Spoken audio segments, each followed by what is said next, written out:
I am going to make strawberry jelly with some hot peppers in it. I'm just going to use a cherry bomb pepper that I got out of my garden. They're really spicy. I will use the seeds also because I like a lot of spice.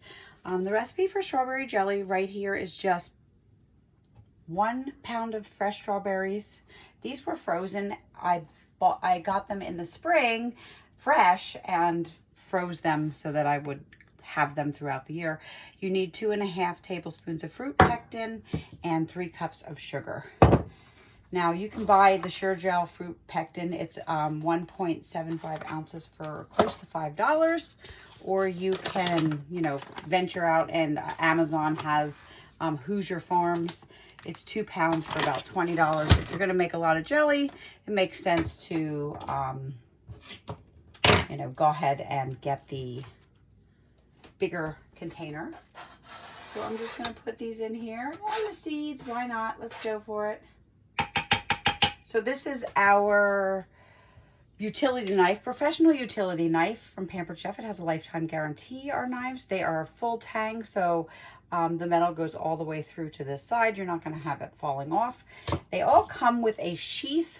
So if you're going to take it camping or you want to keep it nice in your drawer, you can do that. This is the tomato knife. I keep them in my butcher block because I use them all the time. And then, of course, I use this to open my strawberries in the freezer bag. These are our kitchen shears. They come apart and easily go back together for washing. So if you have kitchen shears and they start to get gross, how are you going to clean them? So these are made for, if you're cutting meat or whatever, you want to be able to clean them really well and sterilize them. So these are awesome. You should have a set of those. Here we go though. I have these strawberries. I have about 1.33 pounds because that's just what I had. It's a little over a pound. And then I have 1 cherry bomb pepper. I call them cherry bomb peppers. They're little round, spicy things. And then I'm going to add the pectin. So I want to add just these ingredients. We're going to wait for the sugar. It's going to tell us to add at one point, and we're going to, when it shuts off to add, we're just going to put the sugar right in and then hit the button and it'll just keep on going. So we want to turn it to the jam setting, which is right here. And I hit start. I can walk away now because this is going to make jam for me. Let this go. It's going to make the jam. And when I add the sugar, I can walk away again and it will make it for me. I don't need to stand around and babysit my jam. So I will stop back. This is going to go great with the homemade peanut butter that I made before and I make all the time. I'm probably going to make more again this weekend because we do eat a lot of peanut butter in this house. You'll notice that it turns itself off and on. It's heating up. This cooks. So this is going to cook the jam. This is not just a refrigerator. This is going to cook the jam. It's going to slowly heat up. It's going to spin. It's going to heat. It's going to spin. It's basically stirring it. So I will stop back.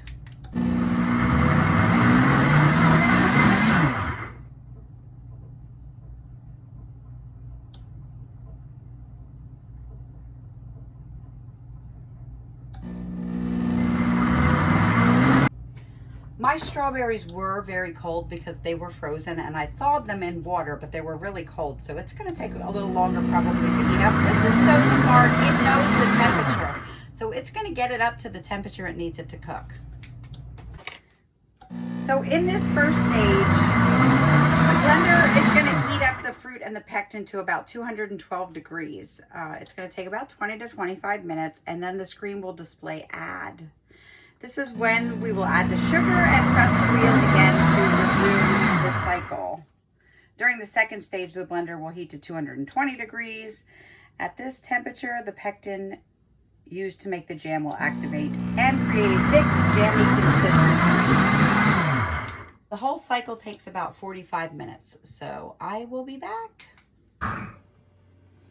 So now it's just heating and the pectin, the sugar, and the heat combination is going to thicken the jam. And when it's done, I'll pour it into glass jars and it will sit to cool and thicken a little more.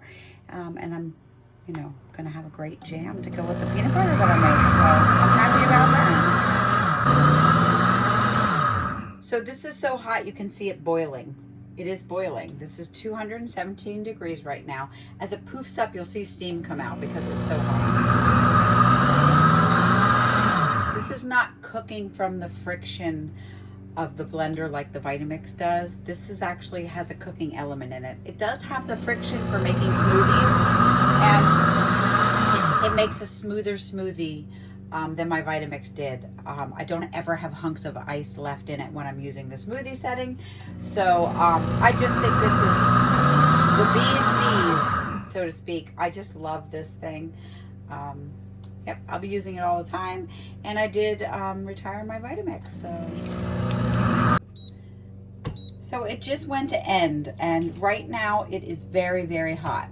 So I'm going to show you how I get this off of here.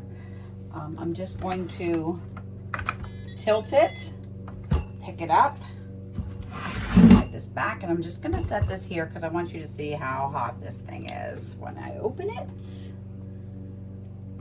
Whew, that is hot. This is glass. This is extremely hot right now. So I'm going to let that sit a minute or two, and then I will pour it into these jars. I have the jars in one of our small sheet pans for many reasons. I have it in there so that I can, you know, if I make a mess, and I also can move it to another area if I want to do that. So, yep, there is the strawberry jelly. Pampered Chef also sells this long skinny scraper. It's for getting in there to get out things that are thicker. It has the flat bottom to get into the bottom. The bottom has like a stainless steel bottom, and to get in and around the blades, this works wonderfully. I did insulate this between the pan and the glass jars just because I don't want to cause any cracking, because again, this is very hot. So now I'm just going to pour it in here, and it is a jam, so there will be, you know, thicker pieces, but I'm going to pour it a little bit to the top, but not all the way, leaving headspace. You can actually can these then, if you want to put them in a water bath canner so that you don't have to refrigerate them. I remember my mom putting wax in them when I was a kid.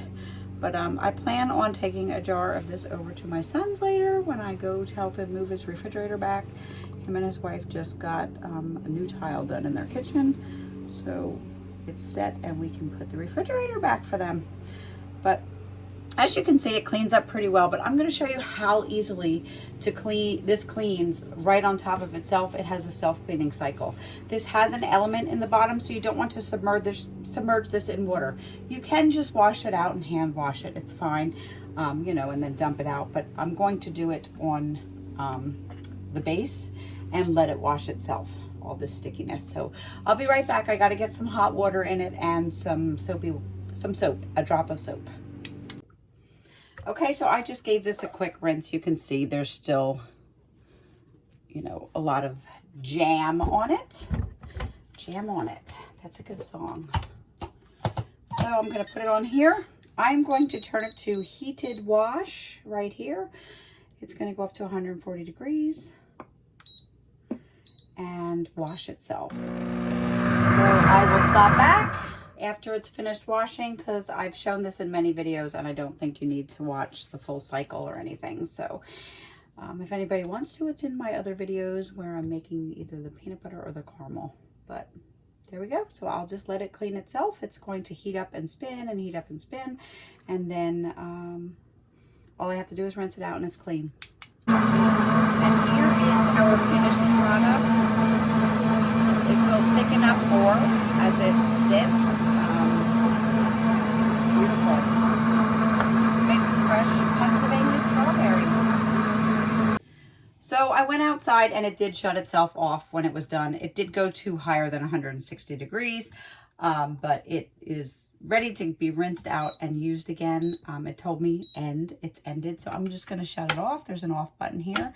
Of course, you can unplug it too.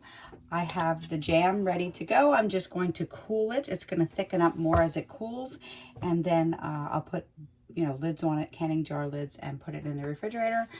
You can put a, you know, canning jar in this and water bath process these for keeping them on your shelf for the winter, if you want to make, you know, a big quantity of it. and I will be just sharing this with my son and putting it in the refrigerator because we'll eat it pretty quickly. These are not super huge jars of jelly, so we won't have any problem putting this on toast in the morning or our peanut butter and jelly and eating it all up.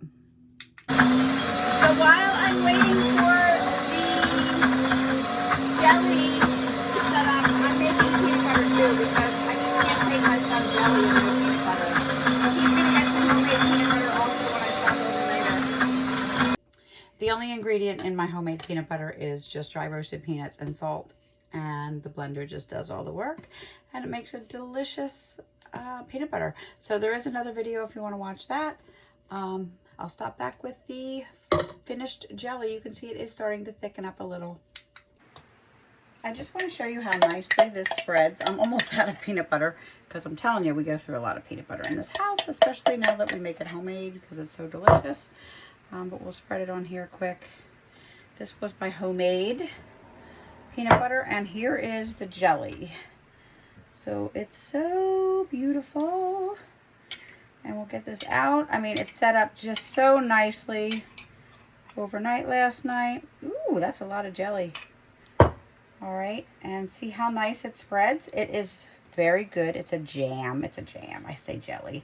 It's a jam. Jelly is made with juice, and jam is made with the fruit. So there we have it. It is all ready to go. Just going to cut it in half and show you how beautiful that is. So there it is, peanut butter and jelly, homemade.